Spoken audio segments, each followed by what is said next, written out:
Welcome to the Fantasy Football Press Box with your hosts, Scott Fitzgerald and Sean Clemens.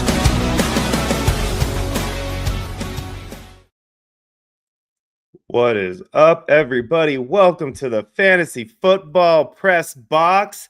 I am your host, Sean Trader Clemens, along with my co-host, Scott. Run the Hurry Up Fitzgerald. How are you today, Scotty? I'm doing great. I want to wish everyone a happy Veterans Day to all those vets out there that protect this country and do the things that we don't have to do, and we can sit here and do podcasts. So this goes out to you guys. Absolutely. Happy Veterans Day to all you vets out there. And I'd like to bring up something a little near and dear to myself. We had a situation come up in my family this weekend, and I would just like to say a special thank you to Mr. J.D. Griggs, veteran of 3 wars, and I had the pleasure of attending his service. I know I say a pleasure. Attending a service is not something you normally would say, but the reason I say that is because I got to meet a man's family that a legacy was left behind by this gentleman that was just amazing. So I have to say that I had an amazing time out there, and thank you to everybody that hosted us for this trip that we took. And just want to say thank you to all you vets again, everybody out there, my cousin Dougie, veteran of the Army himself, and everybody else who's served for this country. My friend Trey, can't forget you, Tilo, all you buddies. You guys are great. Thank you so much for everything you do. And like Scott said, we wouldn't be able to do what we do now without people like you. So thank you so much, everybody. All right, man, let's talk some football today, huh? What are you thinking about these weekends, man? I know everybody wants to hear my reaction, and I will say the only reason that I have on Bills gear today is because I wanted to make sure I wore my salute to service. Otherwise, they would be in timeout. I would definitely not be wearing any of these outfits right now. I am very upset with the way things went down this weekend, but we'll get to that later on in the show. So anyway, Scotty, how was your weekend other than, watching that treacherous loss? Well, the one thing I did notice is you're not wearing the salute to service beanie that I brought to you in Vegas when I saw you. So that shows me. It's not quite beanie weather out here yet, my friend. I just couldn't do that. I would be sweating up a storm even indoors. Well, it's cold as shit here in Michigan. So other than that, though, as far as the weekend goes, yeah, I'm just gonna I'll let you do all the talking you want with your Bills and how Devon Achane just ran all over them. But I just want to let everyone know that it's another week of MVP production out of Jonathan Taylor. So he had a little blip the week before, but he was right back on track with another 3 touchdown performance, and he's my front runner for MVP. I don't know what anybody else has to say, but he's my guy. Hey, I'm not going to argue that right now. Honestly, I mean, I don't think there's anybody who could at this point in time. I mean, the man has proven that he is still considered a top back in this league after everybody else kind of wrote him off. So I'm glad to see that things are working out the way they are. We got to say hi to some of these friends in the audience here. Obviously, Jim's always here. How you doing, Jim? Nice to see you, Jim. Tennessee Nick, always good to have you in here, my friend. Happy Vets Day. Alex Saban 910, always good to have you in here too. I remember you from last week. Thank you so much for joining us. He's got a question for us here actually, so let's pull this up and see what Alex wants to hear about. He says, "Hey guys, this is my team for week 11. What do you think? Drake May, Hendy, Judkins, JSN, Jettas, McBride, and Buka. He's got Woody, Bucky, Harvey, Wandell, Corum, Pierce on his bench. He's in a 10-man PPR. Any changes you think he'd make there? I'm pretty happy with your starting lineup. I don't see any reason to make any moves there." What do you think, Scotty? No. I think he's, that's a pretty solid lineup, especially coming out with Henderson coming off the big production last week. So yeah, I'm not making any changes there. Go ahead and get yourself a dub. Gotta love those 10-team leagues, right? Yeah, get yourself a dub. Absolutely. Yeah, see, Tennessee Nick agrees with us. JT MVP 100%. So what's up, Kush Hupp? Nice to see you. He's got a little question here for us. Let's see what he has to say. He said, needs some advice on his running backs. He's got Spears, KW3, and Munungai. Who to pick up on the wire? Stevenson, Tucker, or Hunt? Oh, or Algier. So who would you take on the waiver wire? let's see. I think I'd probably stick with the three you got, with the exception of Spears. I would say I'd probably want to say go ahead and pick up Stevenson because the way they were playing with him, but I'd probably go ahead and just lean more towards Hunt at this point over Stevenson after the way that Hendo came out. What do you think, Scott? Would you pick up Stevenson or Hunt, or would you keep Spears? Because I know KW3 and Monungai you're not getting rid of. Yeah, I'm going to move on from Tajay Spears. I mean, Tennessee's just a putrid offense, and it looks like Pacheco's not going to be healthy coming back after the bye. So I'm going to go ahead and pick up Kareem Hunt. He's probably going to find his way into your lineup, especially Pacheco's going to be out, and they got a big game coming up this week. So gotta go to Denver, and that's going to be a huge matchup there. Yeah. Speaking of Denver, and Jim's bringing up the fact that Harvey might get a bigger role with Dobbins' injury. We'll see how that plays out. It's definitely something worth monitoring. So for sure. I mean, speaking of that kind of stuff, why don't we go ahead and roll right into our hot off the press, all of our new NFL news. Let's start with the big news coming out of New York. The news we all thought we were going to hear last offseason. Let's be honest. Brian Daboll finally fired in New York. Scott, I know you got a lot to say about this. What do you think about that firing? Yeah, this was just way long overdue. I mean, this guy's just a disaster. He's got that face that everyone just wants to punch, and awful job in New York. What do you run into the tent for and getting fined? I mean, he's just a ridiculous caricature. So I'm glad he's out of there. Let's bring somebody in that can develop Jackson Dart going forward, and next year when they get Neighbors back and get Scatteroo back, it's definitely going to be a very impressive job to take over. So I think there's going to be a lot of candidates that are going to be Mike McCarthy that's going to end up coming in there and trying to take that job. Please don't do that to the poor kid. I cannot stand Mike McCarthy. I do not want him coaching at Jackson. I've heard he's the front runner though. Oh gosh, you just made me throw up in my mouth a little bit bringing that up. Thanks a lot, Scott. We just got started here. I got a whole hour worth of talking to do, and now I'm going to have to deal with that. So thank you so much for that one. I'm agreeing with you though, man. I think Daboll should have been let go in the beginning of the season. I'm not really thinking he was a head coach guy. I don't hate him the way you do. I don't feel like punching him in the face. I actually wouldn't mind him coming over and removing Joe Brady from his position so that we could actually be a potent offense once again. That's a whole nother story we'll talk about here in a few minutes. But I definitely do think that a new head coach is a good move for them. I think they need to kind of change that culture just in general. He did not seem to have control of that team at all. They didn't seem to respect him to the level that you're supposed to have respect of as a head coach. So I'm glad that they made the move. I think it's going to be better for that kid's development in the long run over there, because Dart definitely has shown that he's a guy that deserves to have the right coach develop him. So beyond that, let's go into some more injuries for breakout fantasy players. Once again, this is like a broken record here. It feels like, we got Oronde Gadsden going down, Dalton Kincaid, finally my boy was showing up the way that I'd hoped. And then here he goes down with a hammy, and then of course, Jackson Dart with the concussion, which thankfully wasn't, anything like super serious, because that was definitely a brutal looking hit. He looked like he was, concussion protocol, but not like completely wobbly. So I was glad to see that he looked okay, at least from what I saw running through the airport, since I really did have a whole crazy week going on with flying back and forth and everything. So yeah, man, what do you think about the injuries though, dude? Which one out of those three guys that we're talking about here, which one do you think is going to be the most detrimental to your fantasy hopes?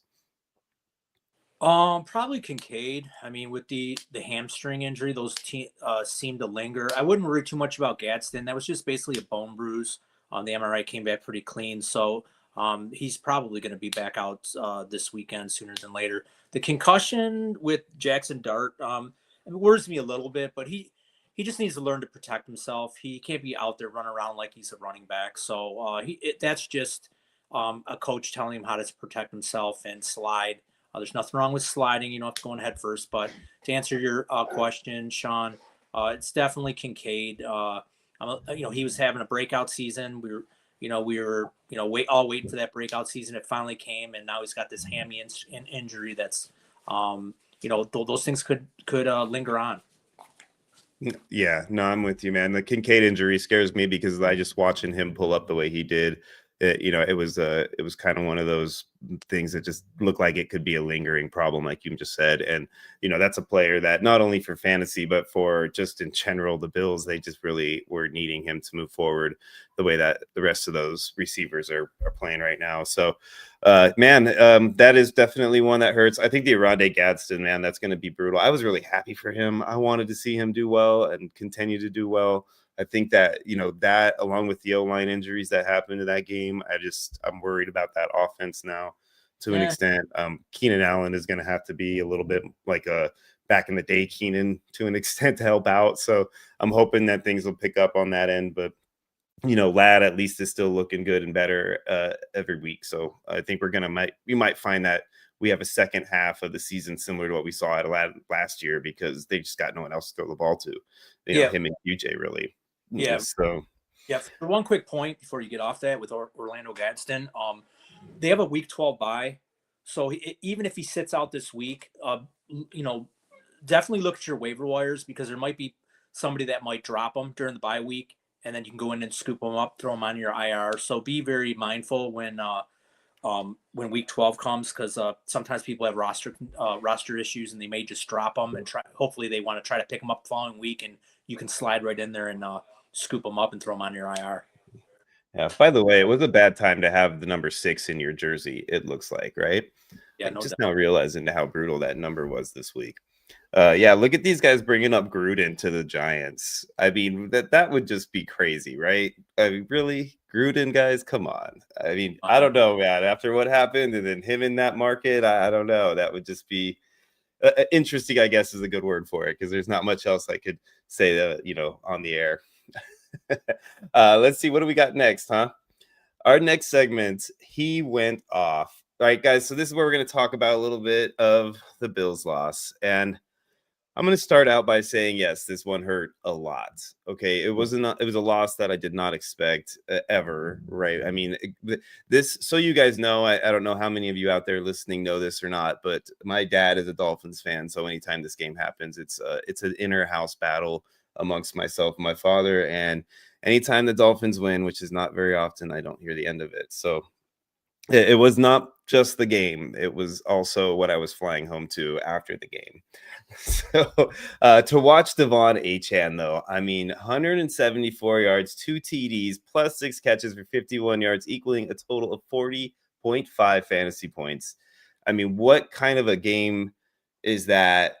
I mean, where do you put this guy now in your rankings as far as RB, Scotty? What do you got him at, man, moving into say he just continues this pace throughout the season, not so much this, but like average it out, right, for the rest of the year, puts him at around, like, we'll say put a 7 to 5 RB at the end of the year. Where do you rank him going into next season with a new potential coach, with a new potential system? Where would you stick this guy? I mean, he's definitely he's definitely up in my radar. I mean, I never really was a super super high on him. I thought he was a little undersized, and but he does catch the ball good out of the backfield, and he is very explosive. So I think he does. I think it had a lot more to do with taking advantage of the Bills' porous run defense. So if anything, if you want to take anything away from this game, I would take away in the future, play all running backs against the Bills. So that's the what you want to look at with this game. But I'm not going to take anything away from him. It's definitely an explosive game. He's an explosive player, especially getting him out into space. I just don't like investing in guys that are like sub 200 pounds. So it's too much injury risk, and a guy like that you're going to have to draft, in the first 2 rounds, and it just, to me, it's a little too risky. So I'd rather, if I miss out on him, I miss out on him. I'm sure there's somebody in that range, second round range, I can grab that'll be, hopefully just as good. I mean, Josh Jacobs is doing just as fine, and you were able to get him in like the 3rd round, So but that's just me. Some people just, they like him. Man, why are you such a sizist, man? I You just know what? I've been bothered by this about you for a while now, Scott. Why do you hate on the little guys so dang much? I think I mean, just because this guy's tiny doesn't mean that he's brittle. well, he's had concussion issues in the past, And these guys just take too much pounding. And, especially if he's running between the tackles and he's a lead back, which what they're doing with him in Miami. I mean, I'm not hating on the guy. I'm just saying that the chance of injury because of his size is a lot greater than somebody like that has more body mass like Josh Jacobs, sort of Jonathan. Yeah, I know, but still, though, man. I mean, it's just the more mass just means the hits are harder. These little guys, man, they just slip off people like butter. So, it depends on how many hits you're taking too. Barry was a little guy. You didn't sit here and talk about him not being no power workhorse back, right? Come on. Yeah, but Barry had tree trunk legs, though, man. Come on, man. I think Achane is a good player, and I think he deserves to be considered a top 5 back in the league moving forward, especially dynasty formats, because I think the man's got a couple good years left in him. So I do feel like they're going to do better with a better coach under their belt next year. If they keep Mike McDaniel, that might change my opinion. Oh, they're keeping him. They would have fired him already. They're going to fire. I don't know, man. I don't know. I just don't think that he likes to do this midseason thing. I think he's just going to wait till the end of the year, and he might try to go after Belichick or something stupid. Like, that guy is insane. He's probably one of the craziest owners. Now that we lost Mr. Irsay, I think he might be up there as the craziest owner in the league. Him and Woody. It's kind of like neck and neck, Yeah. So, man, yeah, look at Tasty Nick over here. He wants to know what you feel about Deuce Vaughn. Yeah. Yeah, no doubt. Oh, I love it. All right. Who's next on our He Went Off segment, huh? It is the man, Jonathan Taylor, still one of the best. We talked about this a little bit earlier on.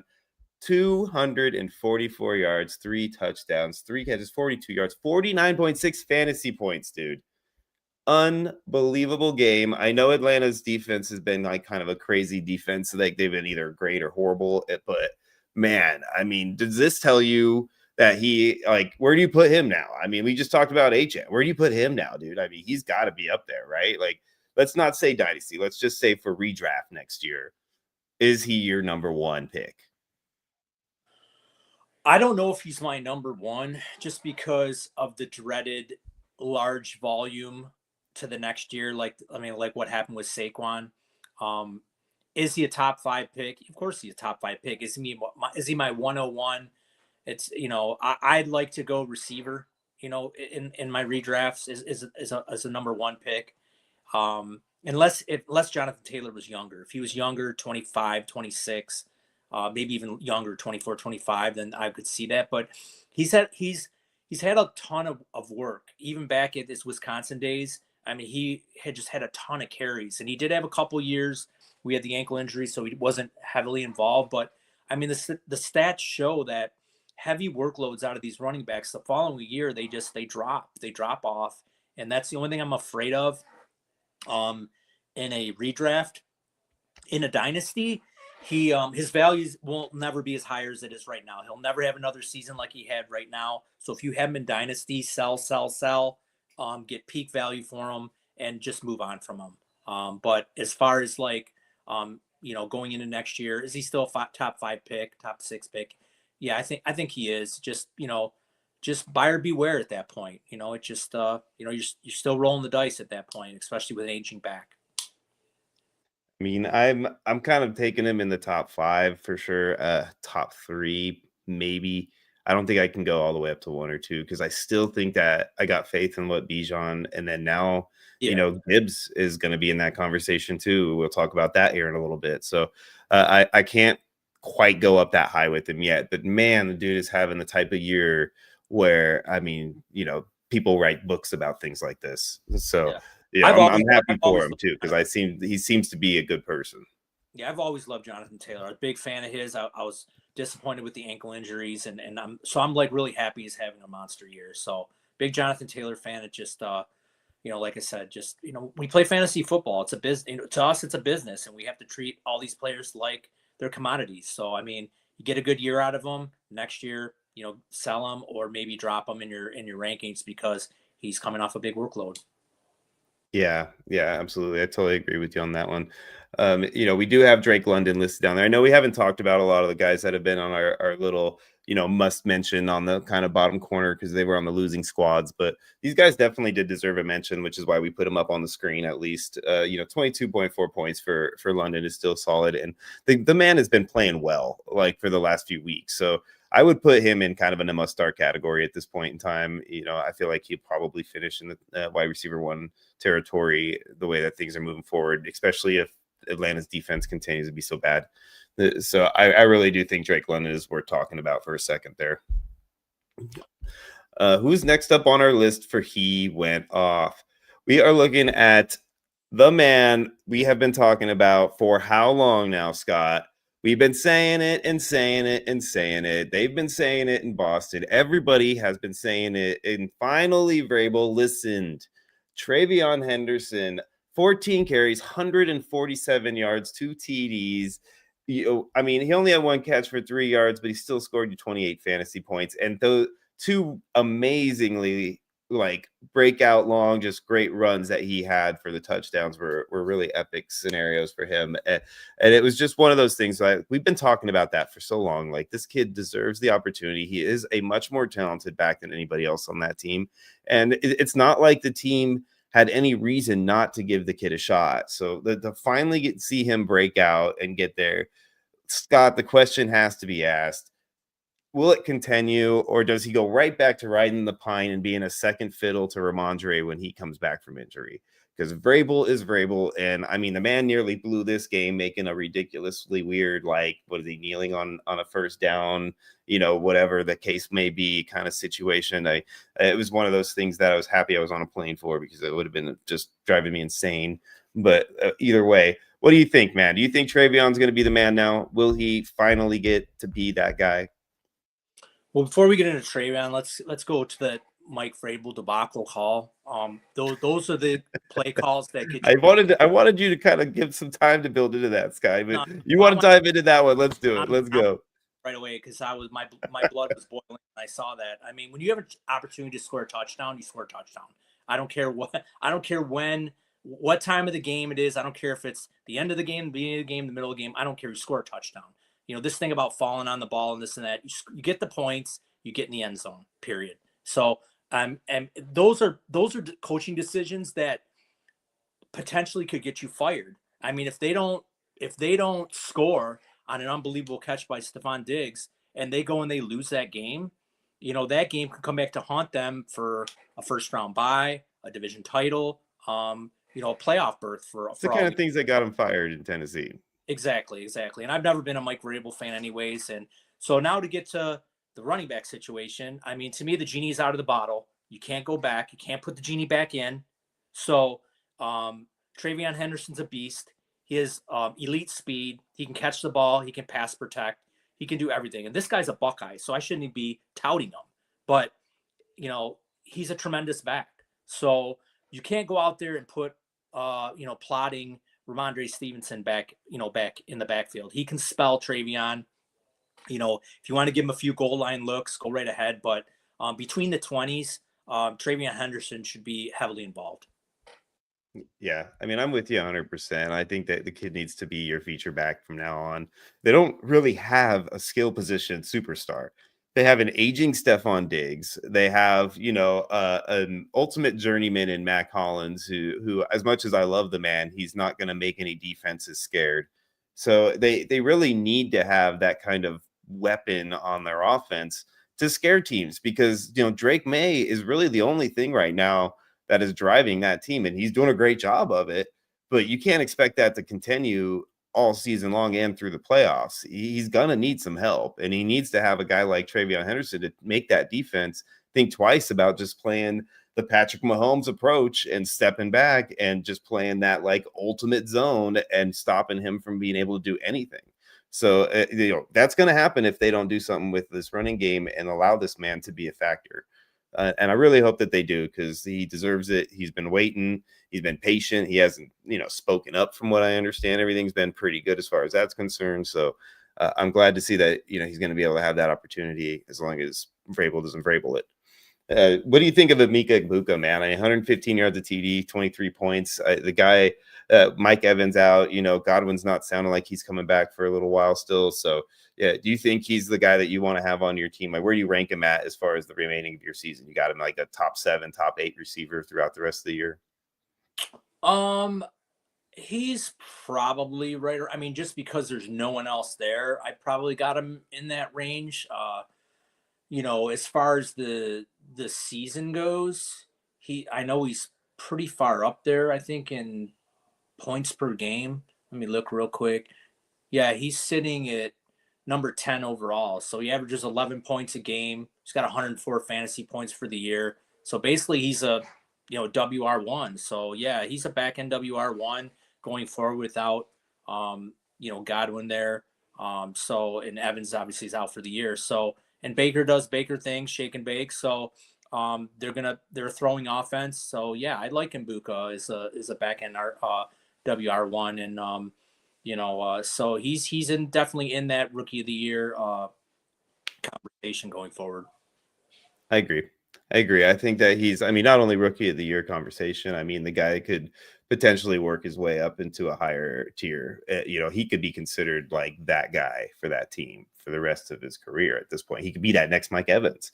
Godwin, I think, is going to come back from his injury, but I just don't anticipate Godwin, unfortunately, reaching the ceiling that we all thought he had in the beginning before these injuries. He's just going to have to, I feel like he's going to be one of those victims of injury, unfortunately for him. But, if Mbuka and him can at least play together for a couple of years, I think this kid has potential superstar written all over him. So Jimmy was right on that one. I hate to say it because he's never going to let us hear the end of it, but he definitely was right about Mbuka being a star. Yeah, and I know that JoJo, our buddy JoJo, I know he's touted a few times, the tremendous job that the wide receiver coach Brian Hartline in Ohio State has done with these receivers from Ohio State. You got Garrett Wilson, you got Chris Olave, you got Marvin Harrison Jr., you got Mbuka now. This is just a factory of wide receivers that are coming out of Ohio State, and I'm a huge Wolverine fan, so I hate saying this, but it's you gotta give him props. The guy's a tremendous coach over there at Ohio State, and he's just churning out wide receivers. So when these wide receivers from Ohio State end up coming in the draft, you definitely have to your ears got to perk up, and you got to try to get your hands on them. Yeah. Nick's talking about Ethan loving him too. I know everybody loved Mbuka except for us. I guess we were the only ones that missed that train preseason. I liked him. It's just like I said, it's I liked him. I just didn't like him to the level that he. I just didn't like. I was not expecting him to be this good. I really wasn't. I just didn't like the short term, I guess, just because of Evans and Godwin. There, but dynasty, yeah, he was definitely one of the top dynasty assets in your rookie drafts. Yeah, you want to talk about some good dynasty assets, though. Let's talk about this guy. Jahmyr Gibbs. You notice that there is no commanders on this board either, guys, because there wasn't a single commander we're talking about in the way that the fantasy realm played out. But Jahmyr Gibbs did deserve his own slide because the man destroyed it. 142 yards, 2 TDs, 3 catches, 30 yards, another TD for 38.2 fantasy points. And he's proven to me that he deserves some workhorse value. Do you think that this is finally the time that Monty takes a back seat? And I know that it's always kind of been, expected throughout this year, but it really hasn't played out to the level we wanted it to. Do you think it's finally time? Do you think Dan Campbell actually finally leans into Gibbs moving forward? I don't think so, because he proved it this weekend. They both had 15 carries. So they both had 15 carries. They split right down. You still think after that performance on 15 carries, he won't give him 20, 22? He might give him an extra 5 carry. But Dan Campbell, now that he's calling plays, he's not going to deviate from what has worked. He's going to give David Montgomery his,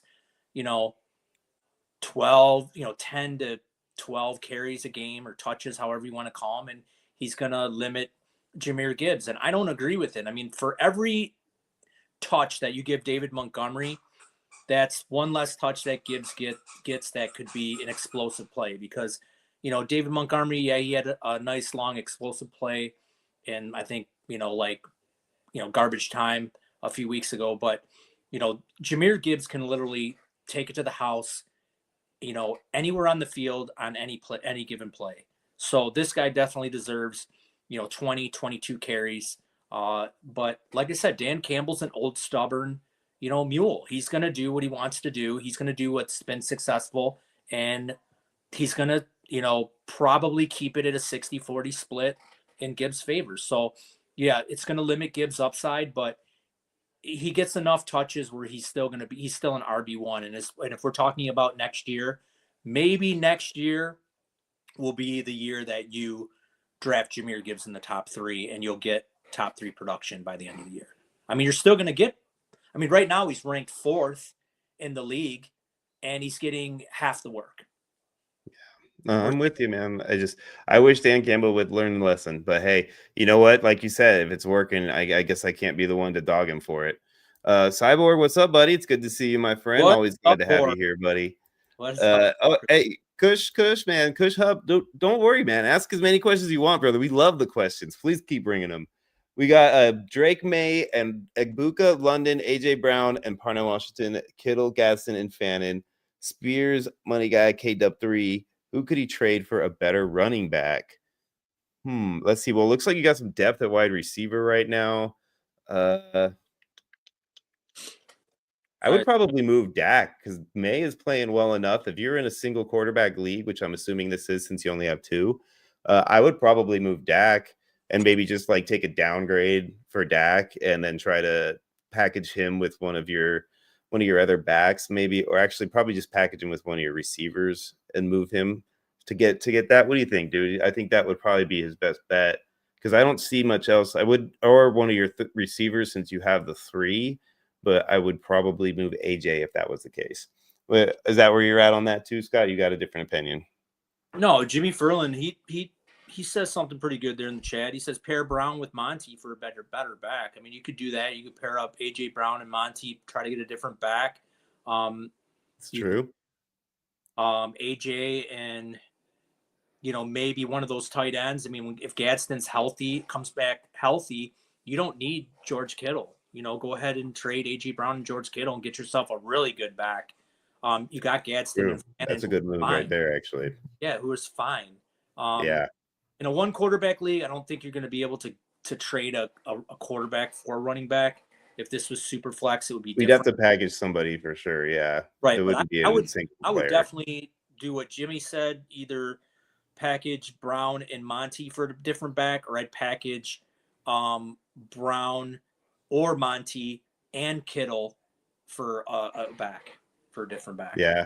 Yeah, I do like the idea of Kittle as long as there's not a long-term injury with the Gadsden situation. Like you said, you might have to use Fannin for a week or 2 to get through that. But otherwise, if you move Kittle and you can package him, Monty, or AJ Brown, those would be the 3 guys that I would consider moving. I'd probably keep everybody else to be safe.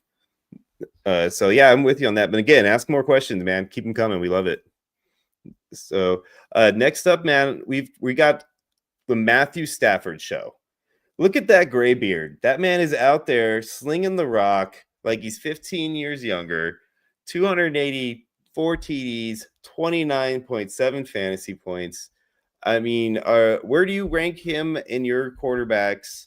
I had him in my top 12 before the season. I was drafting him high. I've got him in a ton of leagues for that reason. Do you still think that Stafford belongs where he was drafted? Do you think he's earned the right to be considered a QB1 now for the rest of the fantasy season? Oh, not a doubt in my mind. He's right now. Right.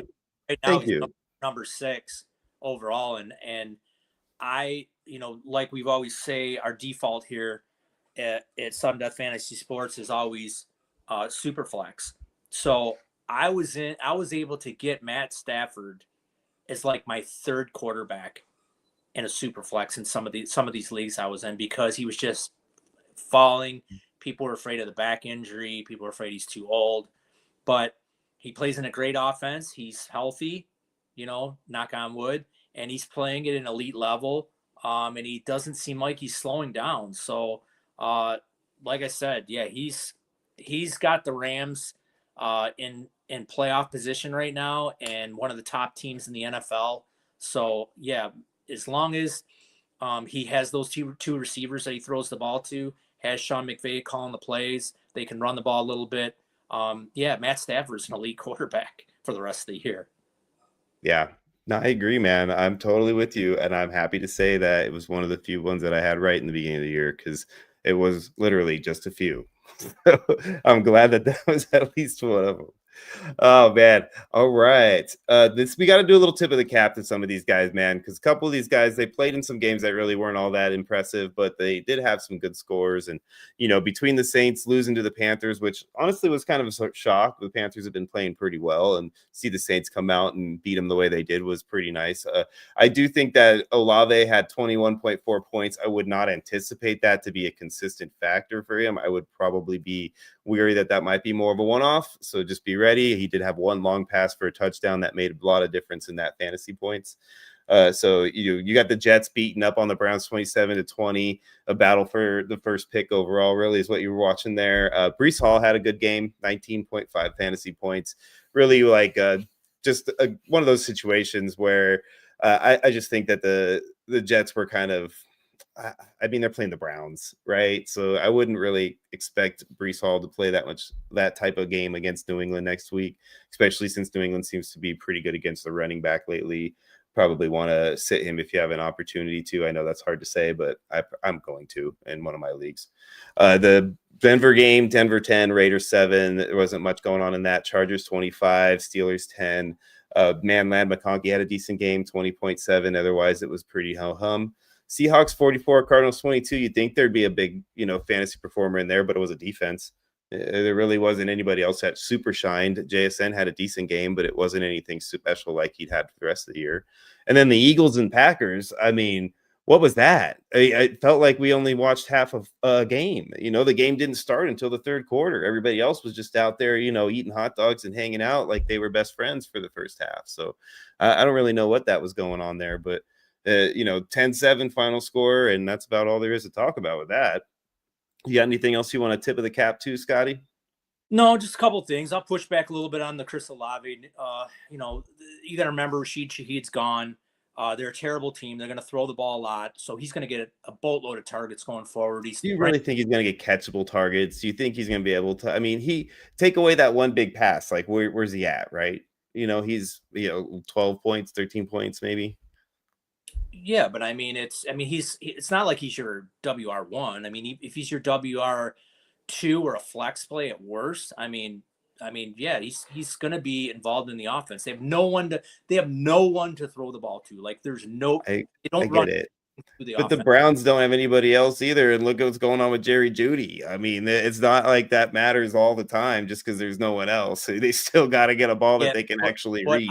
I trust Kellen Moore as a play caller to get his best players the ball. And that's what it comes down to is Kellen Moore, the offensive coordinator, or the head coach, I should say. So he'll scheme plays to make sure he gets the ball. So I wouldn't discount Chris Olave so much. And as far as we might have to pub sub on that one, Scott.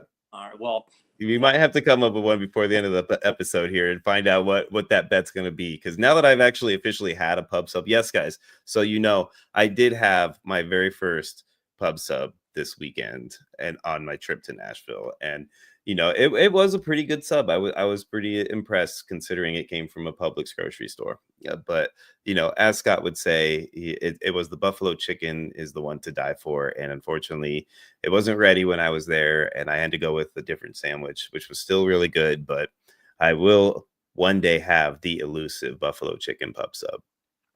Yes, sir. Yes, sir. And then just one last thing on the Eagles. Sirianni, I don't know what he was doing at the end of the game right there. I mean, just run the ball I know, right?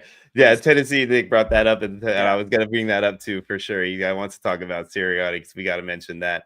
I mean, the man almost gave him an opportunity to tie that game. Like, they really did have a chance. If he didn't basically turn around and do just as bad almost of a coaching decision to the end there and not actually run like a real play, just kind of throw some weird random thing out there for that last few seconds, that I think they would have gotten close enough to actually have a chance at a good kick. I think it was just kind of bad coaching on both sides. But Sirianni, man, what was he thinking? Yeah, it was really one of those weird weeks. There was 3 weird coaching moves all across the board that were just like, huh? Yeah, it was just odd.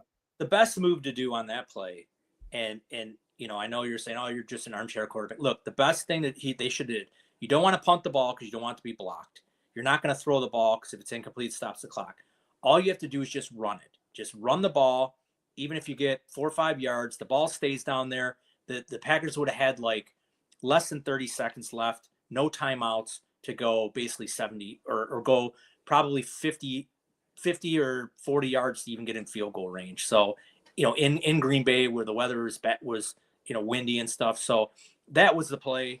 It was just to run the ball, and he did something that was just completely stupid. But I was actually pretty excited because in a guillotine league, I needed like 2 more points out of Jalen Hurts. And I'm like, oh my God, he threw this pass. This is great. And I ended up getting knocked out of the guillotine because I needed 17 points out of Jalen Hurts, and he got me 14, and I got chopped. So super disappointed. And you know what? Like, so we talked about this too. We'll tell the viewers because it is a pretty funny scenario. But he had needing 17 points out of Jalen Hurts. I was playing against Jalen Hurts in one of my high dollar leagues, and I needed him to score under what was it, like 12 points or something like that. Based on what the kicker did, because I had the kicker for Green Bay, which is it's one of those weird leagues that still has kickers. But anyways, and I ended up literally losing by 2 points. Scott missed his chop by 2 points. Jalen Hurts did exactly the one thing he couldn't do for both of us and landed right in that no zone between where I would lose and Scott would lose. It was just it was foreseen. It's the moment that I realized that Scott needed that from Jalen Hurts, I knew that we were both screwed because it was too perfect of a scenario to not happen that way. So here we are, both of us with losses. Scott lost the league. I'm basically out of the playoffs now, and I'm defending champion league. So, it is what it is. Yeah. That's why we all love this game, right? You win some, you lose some, but you still come back for more.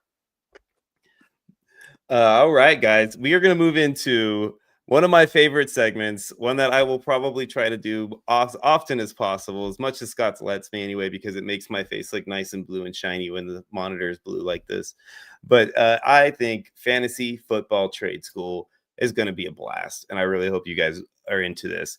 What we have today is we're doing some trades. We're going to give you guys an example of something we would do for you. If you decided you wanted to submit a trade to us, and if both parties agree and you want to send us your rosters and what you guys have here to fill the information that we need in order to break it down the way we are going to, we would be happy to do that for you guys. It would be a lot of fun for us. We love doing trade grades. It's something that we've done for a while, and we really, really enjoy it. So if you guys are interested, go ahead and send them on over to us. You guys know how to find us on Sleeper. I'm Trader Clem, and he's Run the Hurry Up. So you feel free to DM either of us directly. In the future, we will have a contact page on our website for you guys that you can contact us through as well. But for now, the best thing to do is DM us directly, and we can work with you guys on getting all the information together so we can do this for you guys in a future episode. So let's move forward here. Like I said, these are 3 trades that I made, 3 different leagues, 3 different types of situations for every league. So it's going to be a lot of fun to kind of break down the do's and don'ts and the who's and the whys. So let's move right on in to Fantasy Football Trade School. First up, this is a trade that is made based on very specific scenarios. And I know the first glance, you're going to look at it and you're going to say that I definitely took advantage of this guy. I don't think that's the case when you understand the whole scope of it, but I know that the value of dynasty-wise Tucker Kraft for David Montgomery, it seems like it's skewed. So let's get into the do's and the don'ts and the who's and the whys, and then we'll kind of see what Scott thinks about it and go from there. So I received Tucker Kraft. He received David Montgomery.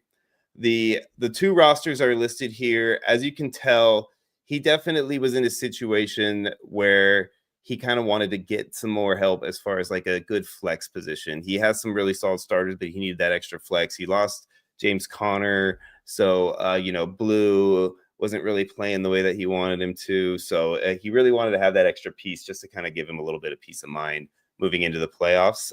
He did send over some information. Thank you, Daniel D03, by the way, who we spoke pretty extensively about this and gave me some information to bullet point for you guys to understand why it was he made this move. He said he's a contending team. He needs some points in 2025. Obviously, you could tell with Tucker Kraft's injury that would have been a factor as to why we did this. And then for him specifically, tight end injuries scare him. He's had some things happen, and he just always a little bit of concern when it comes to especially leg injuries with tight ends. So he was really concerned about that, and that kind of low few weeks, he really wants to kind of get a higher seed in there and get into a better position in the playoffs, and then be ready to make moves throughout the playoffs. So he really wanted to kind of get into that setup. So that's kind of the reason he made the play.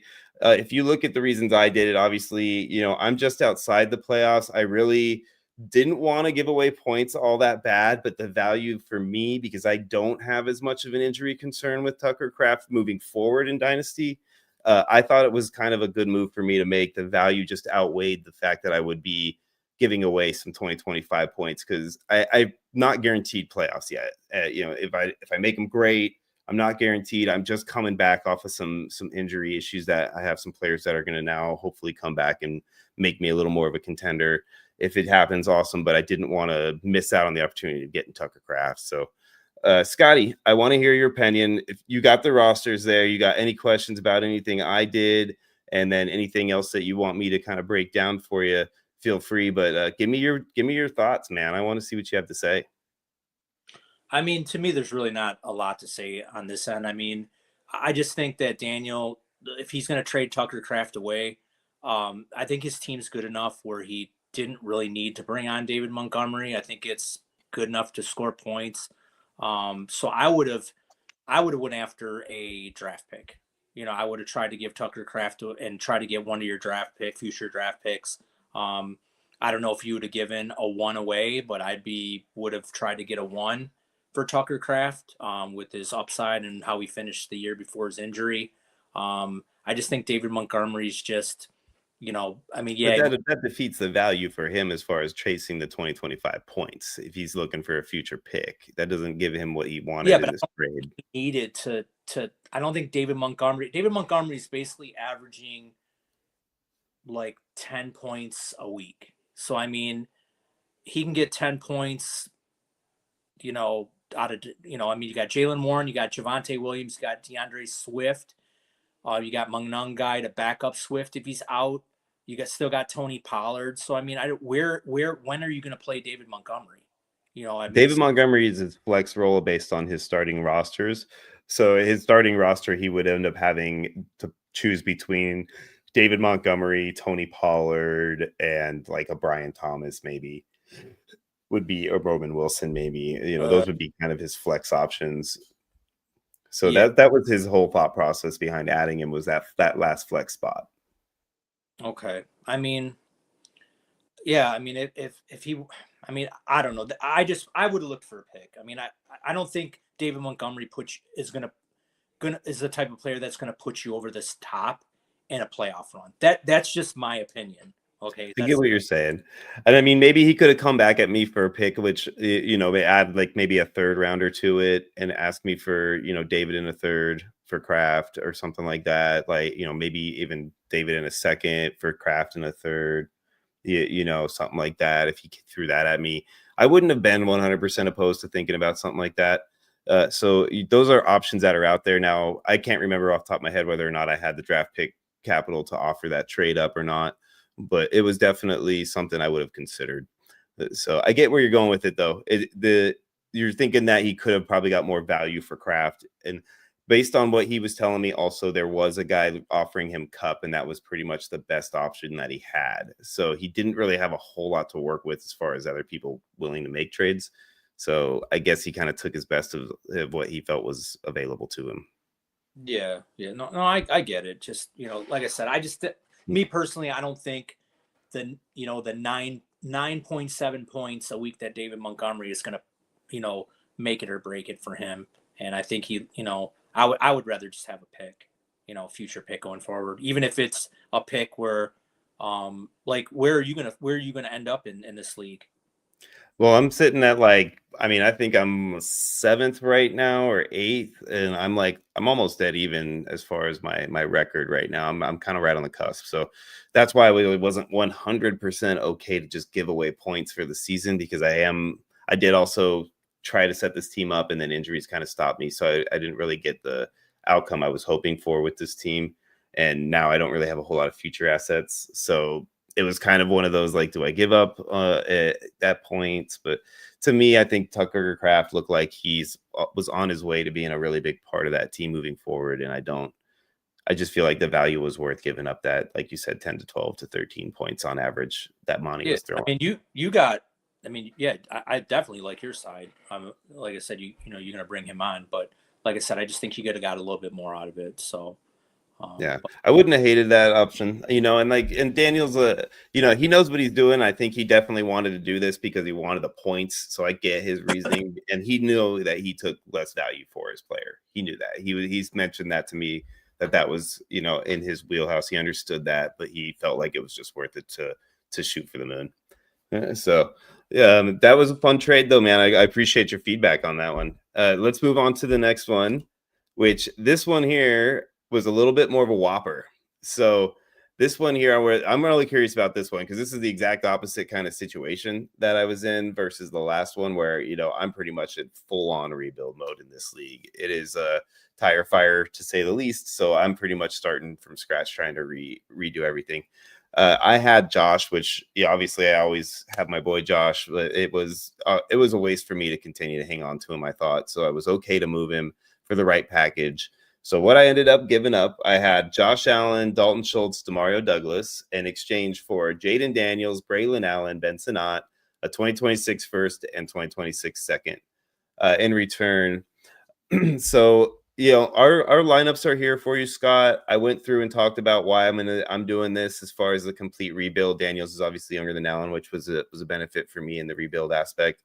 And then dropping from the top tier quarterback down to Daniels, which I do feel like maybe beginning of the year I considered in the same tier, but now for sure I wouldn't put him in the tier with Josh, at least not yet. So I would say that tier drop, adding a first and a second, and then potential guys like Braylon Allen, Ben Sinnott, who I still have some long-term faith in. I think those two guys made that worthwhile. So give me your idea. He says that he lost Daniels to injury and he wanted to make sure that he got a guy that was a top-tier guy if he was going to move him, and Allen was on one of the few guys that he would target. He says Schultz and Douglas added enough value for him to move on with the second, because we did go back and forth a few times.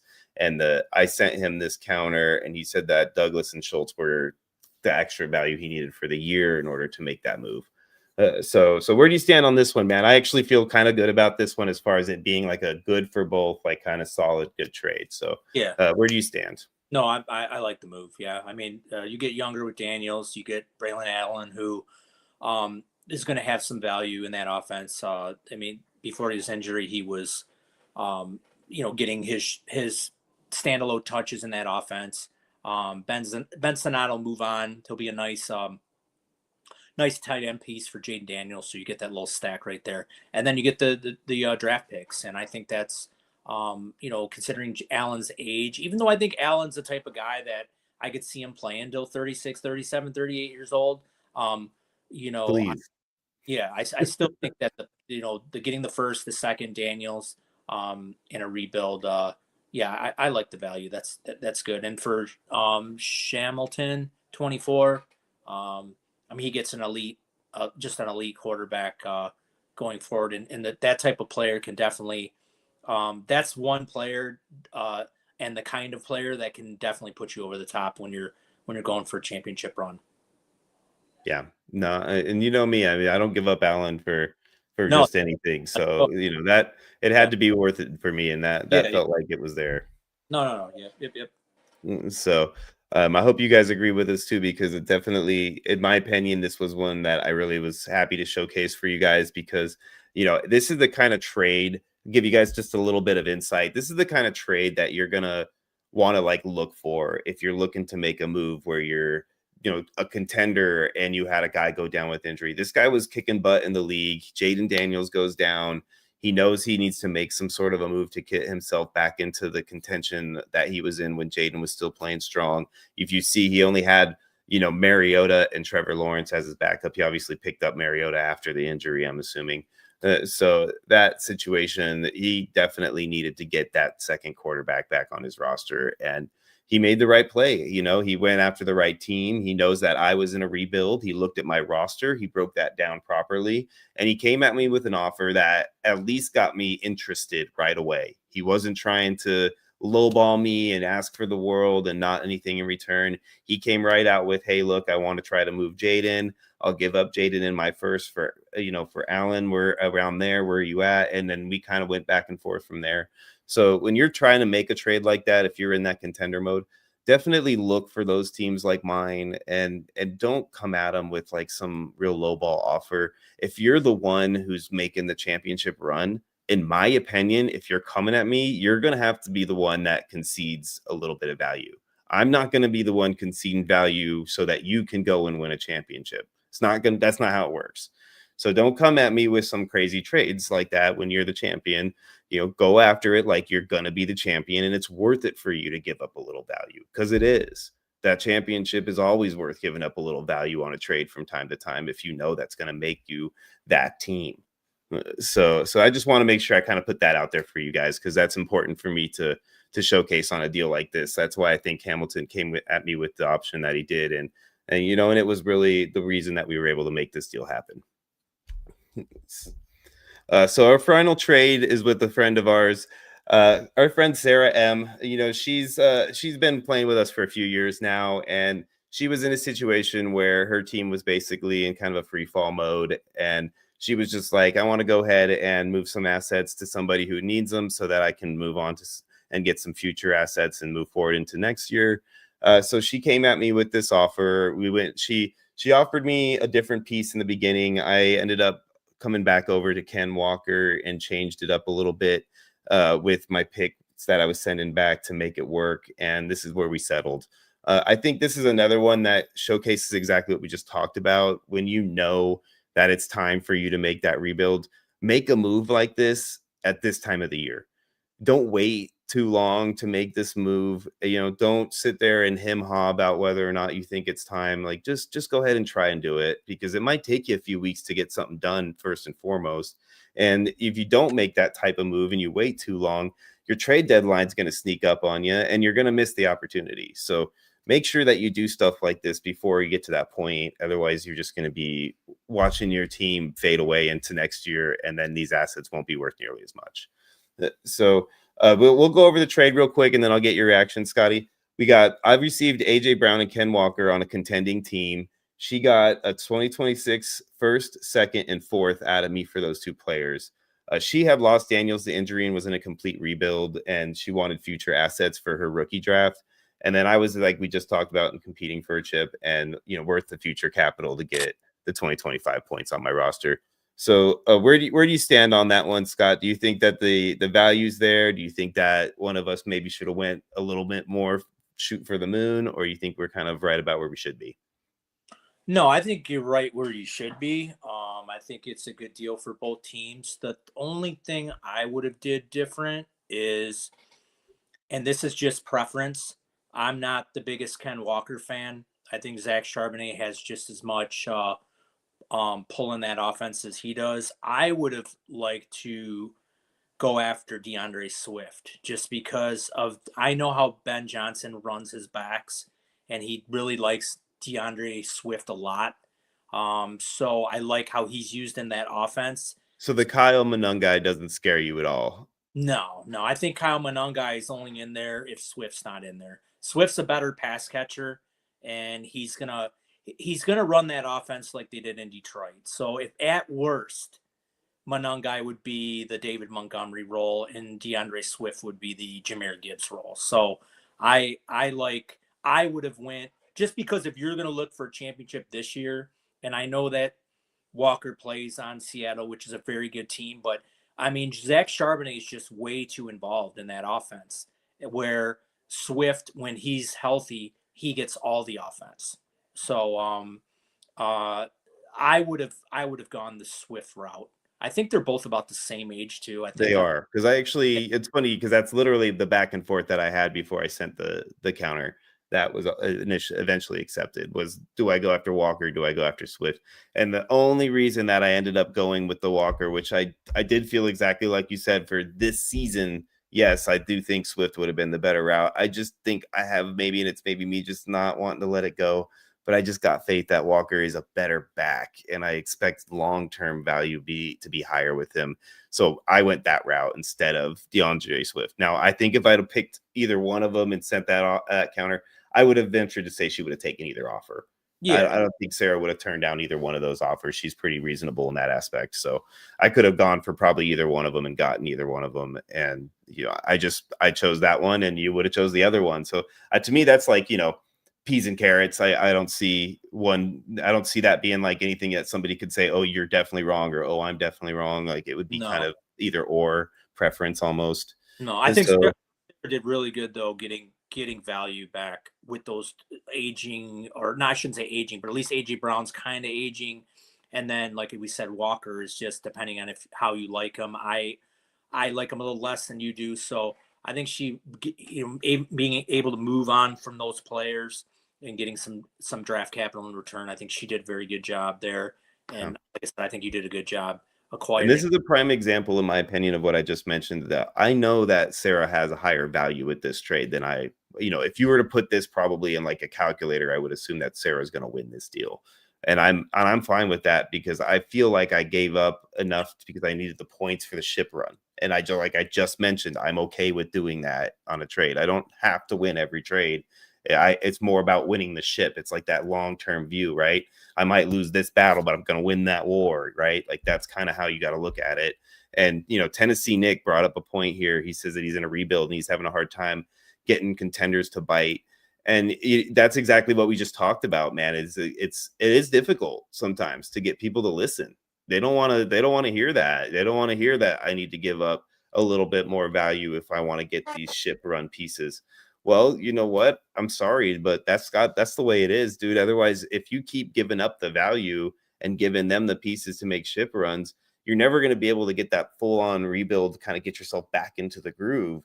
You're always going to end up behind the 8 ball. You've got to be able to get a little bit of extra value when you're that team that's in rebuild mode.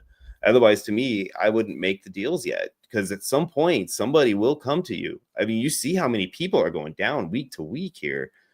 Somebody who's in the ship run will come to you.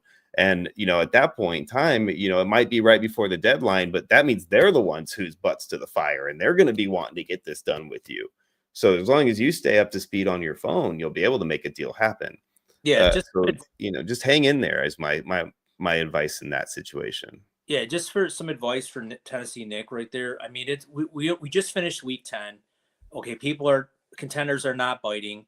It's still a tad early. What you do is you wait until a week to 2 weeks before the playoffs start, preferably a week before.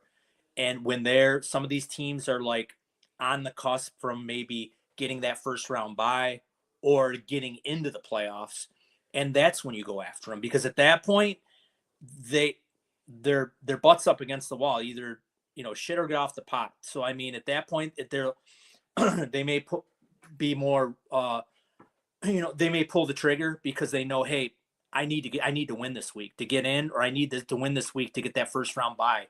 And most likely they'll just get the deal done. Right now, there's still some time, so they can hold out. But when it gets closer, where their feet's to the fire and they got to make a deal, that's when you strike them and attack. And make sure that everybody knows that you're in that mode too. Make sure you post it in there at all, looking to sell any ship run, hit me up, just make sure that you keep it in their mind, keep it fresh in their mind, because I can tell you, just from being like the guy that I am, every time I go into my app and I'm looking through my fantasy and stuff, if somebody hits that at all and says, looking to sell players, anybody interested who's making a run, I look at my roster and I double check and make sure whether or not I'm one of those teams. And I will look to try to send you a trade if I am one of those teams. Whether or not I can actually figure one out and actually send something is a different story. But I promise you, every time I see that, I look and I go and check and make sure the situation is what it is. So I would definitely continue to do that too while you're going through these next few weeks, especially as you get closer and closer to your trade deadlines. So we got another question here from Kushup, which we always love. Please keep those coming. He says, what do you guys think of the trade Dak for DeAndre Swift straight up? Oh, that's the same league you're talking about. 100% Probably. do it. Yeah. 100% do it if that's the same league, because you can just pick up a Dak replacement off the waiver wire as your backup quarterback and be good to go. Yeah, So yeah, 100%. yeah. Because you got to look at it this way: the chances of picking up somebody like DeAndre Swift on the waiver wire is pretty much next to nothing. Where you can pick up a replacement for Dak. Maybe not as good as Dak, but you can definitely pick up somebody like a CJ Stroud if somebody dropped them or something like that. It's not that big of a deal. Yeah, yeah, no, that's great. I'm glad. That's awesome that you were able to get that going. Hopefully today. That would Yeah, be if you let us know next week if that goes through for you, because I'm definitely interested to find out how that works out. yeah, for sure. So awesome, guys. So that is our fantasy trade school. So we really appreciate everybody here watching that for us. And one thing we do want to let you guys know is that as we move forward, we're going to be doing some shorts to kind of do some coaching up and some trade schooling on how to get these trades to work. As you can tell with Tennessee Nick and Kush, the things that we go through to try to make these trades happen is intense. And if there's any way that we can help you guys out, we're going to do that. So we're going to be putting out a lot of shorts, things that are just going to give you some tips and tricks on how to make these trades happen. Some things that we found from just going through this and working it constantly. And then as Scott has mentioned in the past, startups for when we get into the off season moving forward, we're going to have some information on how to do some good startup trading, because that does definitely require a completely different style of trading to approach a startup draft trade in a dynasty league. And it will set you up for success if you do it right. You can really come out of a startup league ready to compete, or ready to rebuild in 2 years and have the best team too. So either way you approach it, there's opportunities. You just got to know how to do it. So we definitely want to help you guys figure that out, and we're going to throw those up as we go along. So keep an eye on our channel. Make sure you subscribe if you haven't already. Please go and do that now, because we need to make sure that you guys are subscribed and get them notifications when these things drop, because we're going to be hitting them on a regular basis, and we don't want you to miss out. So as far as I'm concerned, man, this was amazing. Scott, how much fun did you have today, man? Everybody was so interactive. We had so much fun. I just felt like this was a great episode. Yeah. I know last week, I know I was a little nervous getting back in on the saddle since we've been off for so long. But the one thing I did notice, and I told Sean we were real proud of, is even though we've only been back on the air for a couple weeks, we had a tremendous we have a tremendous following, especially all the views, all the subscriptions that we've gotten already in just 2 weeks. We just, it just makes us feel really, really good that, people continue to follow us, with our podcasting. It gets us really excited, and really, really want to push forward with everything going forward. And then actually we got some really exciting news. We had a meeting with our web developer today, and wait till you guys see this website that we're going to have. It's going to be awesome. It should be out in the next week, Sean. Yeah, we're hoping within the next week. I mean, by the end of the month has been what we've been shooting for, and it feels like it's going to happen sooner than that. So, we're really excited. We'll definitely going to have a launch for you guys when that comes, and we'll give you guys as much information as we possibly can as that moves forward. And Tennessee Nick's also bringing up our Discord. That's another thing too. We are in the process of working on. We have somebody that we're also working with who's knows a lot more about Discord than I do.